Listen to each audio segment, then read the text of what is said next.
السلام علیکم ورحمۃ اللہ وبرکاتہ۔ او لیول 7 سکندر ہیں اس میں، اور یہ ہمارا چیپٹر تھا عظیم کامیابی۔ اس کے ہم نے جو ہے 5 مشقی سوالات جو ہے وہ کر لیے تھے، ٹھیک ہے، یہاں تک آپ کا کام ہو گیا تھا 5 مشقی سوال تک۔ آج ہم اس کا چھٹا سوال جو ہم نے آن لائن کلاس کے اندر کیا ہے وہی جو یہ میں سی کی ویڈیو بنا رہا ہوں تاکہ آپ کو گوگل کلاس روم میں اور واٹس ایپ پہ مل جائے۔ اس کا چھٹا سوال ہے، حضرت ابو عبیدہ رضی اللہ تعالیٰ عنہ نے حضرت خالد بن ولید رضی اللہ تعالیٰ عنہ سے کیا کہا؟ ٹھیک ہے، یہ چھٹا سوال ہے۔ چھٹے سوال کے جواب کے لیے آپ صفحہ نمبر 9 پر آئیں، اور یہاں سے یہ سیکنڈ لاسٹ پیراگراف، حضرت ابو عبیدہ رضی اللہ تعالیٰ عنہ کہنے لگے ابو سلیمان، یہ حضرت خالد بن ولید کی کنیت ہے ابو سلیمان نا، یہاں سے لے کر اسلام پر پڑے گی، یہ چھٹے کا جواب ہے۔ اس کے بعد 7واں سوال ہے، رومیوں نے شکست سے بچنے کے لیے کیا چال چلی؟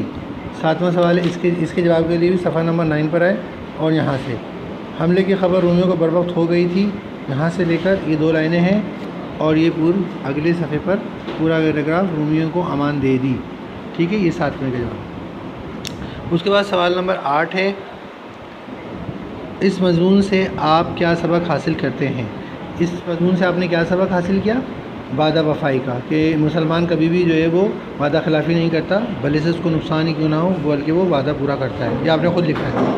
سوال نمبر 9 ہے، حضرت خالد بن ولید رضی اللہ تعالیٰ عنہ اسلام کے ایک بہترین جانباز صحابی تھے، آپ بھی کسی مشہور صحابی کی زندگی کا ایسے واقعہ لکھیں۔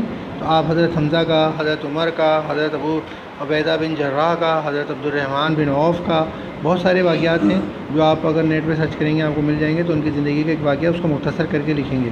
اس کے بعد یہ جملے بنانے ہیں، اندیشہ، شدت، مٹھی بھر، یہ سارے جملے جو ہے وہ وہاں میں بنا کے آپ کو بتا دیے تھے آن لائن کلاس کے اندر، جہاں بتایا تو اندیشہ، مجھے اندیشہ ہے کہ کل بارش نہ ہو جائے، شدت، مجھے شدت کی پیاس لگی ہے، مٹھی بھر مسلمانوں نے کفار کو شکست دی، اور غزوہ بدر میں غیبی مدد آئی، میں آنن فانن اپنا کام کر لیتا ہوں، کفار جتنی بھی چال چل لیں مسلمانوں پر کبھی حاوی نہیں ہو سکتے، پاکستان ایک پرامن ملک ہے، ہم نے انڈیا کی ہر سازش کو خاک میں ملا دیا، ٹھیک ہے۔ تو یہ 10 سوال تک آپ کو کرنا ہے، اور 5 سوال پہلے تھے، تو اس طریقے سے ہمارے 10 سوال مکمل ہو جائیں گے، باقی کا کام اگلی کلاس میں کریں گے۔ امید ہے کہ آپ کی سمجھ میں آ گیا، اور آپ اس کام کو پورا کر لیں گے۔ السلام علیکم ورحمۃ اللہ وبرکاتہ۔